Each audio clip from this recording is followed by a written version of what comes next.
আসসালামু আলাইকুম beautiful people's. আজকে রান্না করব হচ্ছে মজাদার মুরগির গোশত। তাই প্রথমে মশলা কষিয়ে নিয়েছি, তারপর হচ্ছে মুরগির গোশত ধুয়ে রেখেছিলাম সুন্দর করে পরিষ্কার করে। যখন মশলাটা কষানো হয়ে গেছে, তেল এসে পড়েছে, দিয়ে দিলাম মুরগির গোশত।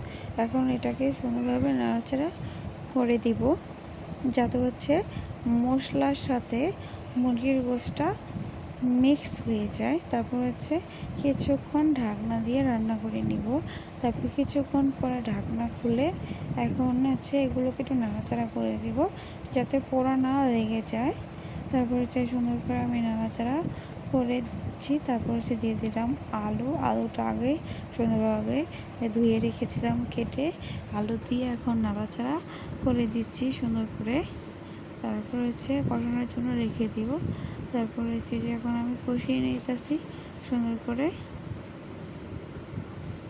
তারপর হচ্ছে আবার একটু নাড়াচাড়া করে দিলাম, মোটামুটি একটু হালকা কষানো হয়ে এসেছে পরে।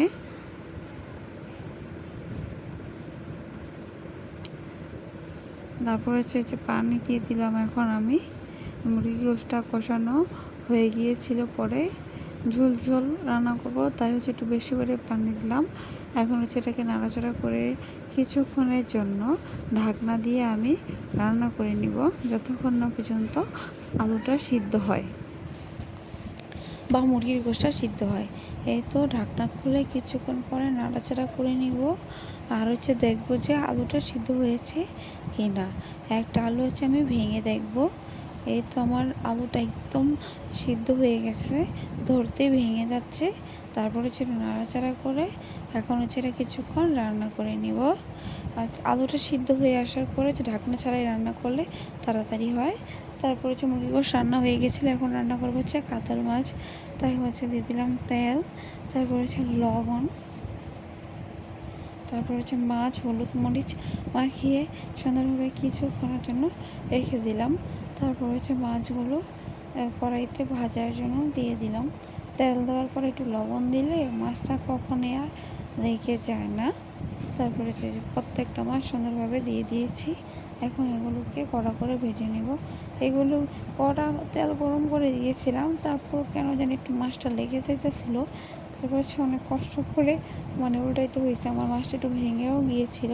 তারপর হচ্ছে এই যে আমি প্রত্যেকটা মাছ সুন্দর করে উল্টানোর চেষ্টা করতেছি, কিন্তু একটাই যে উল্টা দিয়ে মনে হচ্ছিল যে ভেঙে যাবে।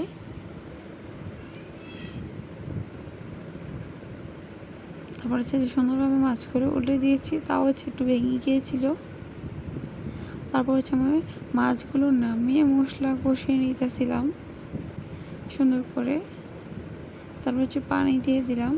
মশলাটা যতক্ষণ না তেল বাইর হয় অতক্ষণ পর্যন্ত হচ্ছে অপেক্ষা করে নিব। মশলা থেকে তেল বের হয়ে গেলে যে তরকারি দিয়ে রান্না করব ওই তরকারিগুলো মশলার ভিতরে দিয়ে নাড়াচাড়া করে মশলার সাথে মিক্স করে দিব সুন্দর করে, যাতে হচ্ছে মশলাটা তরকারিটা একসাথে মিক্স হয়ে যায়। তারপরে যে কিছুক্ষণে ঢেকে রান্না করে নিব, যাতে হচ্ছে কষানোটা অনেক সুন্দর করে হয়ে যায়। তারপরে যে মোটামুটি কষানো হয়ে গেছিলো, এখন হচ্ছে নাড়াচাড়া করে দিলাম। তারপরে হচ্ছে এই যে পানি দিয়ে দিলাম। এখন পানি দিয়ে দিব সুন্দর করে। তারপরে হচ্ছে পানি দিয়ে এটা এখন হচ্ছে নাড়াচাড়া করে নিব, মশলাটা পানির সাথে মিক্স করে নিব। এই তো মিক্স করে নিয়েছি। এখন হচ্ছে বলক আসা পর্যন্ত ঢাকনা দিয়ে আমি রেখে দেব। তারপরে যেমন বলক এসে পড়েছে, আগে থেকে ভেজে রাখা মাছগুলো সুন্দরভাবে আমি দিয়ে দিলাম। এখন হচ্ছে মাছগুলো একটু পানির ভিতরে একটু হালকা করে ঢুকিয়ে দিব, যাতে হচ্ছে মাছটার ভিতরে সকল মশলা ভালোভাবে ঢুকে যায় এবং মাছটা খেতে স্বাদ লাগে। তারপর হচ্ছে এই যে ঢাকনা দিয়ে কিছুক্ষণ রান্না করে নিতেছি। তারপর তরকারিটা হয়ে গেছে। তারপর হচ্ছে দিয়ে দিলাম ধনিয়া পাতা। দেখেন তরকারিটা কত সুন্দর হয়েছে। আজ এবং যে সবাই